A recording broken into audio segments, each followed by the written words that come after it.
అందరికీ నమస్కారం అండి.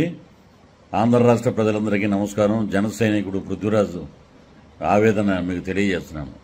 అయ్యా, నిజంగా ముద్రగడ పద్మనాభం గారు మీరు నిజంగా కాపు నాయకుడు అయి ఉంటే 35 సంవత్సరాల క్రితం రంగా గారు చనిపోతే తర్వాత ఇప్పుడు వచ్చిన లీడరు మన పవన్ కళ్యాణ్ గారు, నిజంగా ఆయన ఒక ఎంపీటీసీ కాదు, ఒక జడ్పీటీసీ కాదు, మరి ఎక్కడా గెలవలేదు.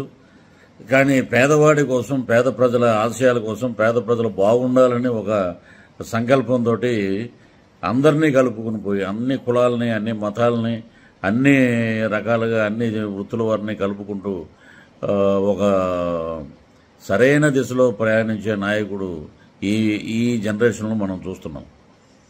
మరి ఆయన ప్రధానమంత్రితోటి మాట్లాడటం, మరి ఈ రోజున అన్ని పార్టీ జాతీయ కానీ రాష్ట్ర ప్రయోజనాలు దృష్టిలో పెట్టుకుని జాతీయ పార్టీలతో కలిసి మరి వారు మద్దతు పలుకుతూ వారి వచ్చినటువంటి సీట్లను కూడా త్యాగం చేస్తూ ఈ రోజున ఎలాగైనా సరే పేదవాడికి ఒక రాజ్యాధికారం రావాలని చెప్పి ఒక దృక్పథంతో, ఒక సంకల్పంతో వారు పార్టీ పెట్టినప్పటి నుంచి అవిశ్రాంతంగా పోరాటం చేస్తున్నారు. అలాంటి నాయకుడికి మీరు ఏం చేశారండి? మీరు ఎంతసేపు మా ఇంటికి ఎవరు రావద్దు, ముఖ్యంగా కాపులు ఎవరో రావద్దు, అసలు నేను రాజకీయాలకు అతీతంగా ఉన్నాను, నేను ఒక కాపు నాయకుడిని అని చెప్పారు. మరి ఏమన్నా పదవులకు లొంగిపోయారా? లేకపోతే మీకేమన్నా డిప్యూటీ సీఎం ఏమైనా ఇస్తామని ఏమైనా ప్రామిసులు చేశారా? ఎందుకంటే ఇలాగ కులం ముసుగుతోటి జనాల్ని ఇబ్బంది చేయటం, జనాల్ని ఇబ్బంది పెట్టడం, కుల ప్రాతిపదికన రాజకీయాలు చేయటం మీకే చెల్లింది. అది గౌరవనీయులైన ముద్రగడ గారు, మీరంటే మాకు చాలా అభిమానం. కుల పెద్దలుగా ఉండండి, ఆశీర్వదించండి. ఇలాంటి ప్రేమలేఖలు రాసి కాపు జాతిని నిర్వీర్యం చేయకండి. కాపులు అనేవాళ్ళు ఈ రోజున కులం కూడిపెట్టదు సార్. కాపులని ఎందుకు అంటున్నామంటే మీరు చేసిన ఇటువంటి అనైతిక చర్యల వల్ల ఎంతమంది కాపు బిడ్డలు, కాపు సోదరులు, కాపు నాయకులు ఎంతమంది బాధపడుతున్నారో మీకు తెలియంది కాదు.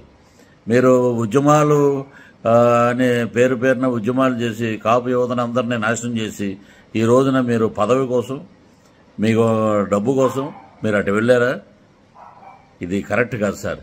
ఒక్కటి అధినాయకుడు, జనసేన అధ్యక్షులు వారు ఎన్ని రకాలుగా అవిశ్రాంతంగా వారు ఏం చేస్తున్నారు? ఎలాగైనా సరే రాజ్యాధికారంలోకి యువత రావాలి, ప్రజలు రావాలి, రాజ్యాధికారం వారు కూడా పంచుకోవాలనే ఉద్దేశంతో మరి వారు 24 సీట్లు తీసుకోవడం జరిగింది.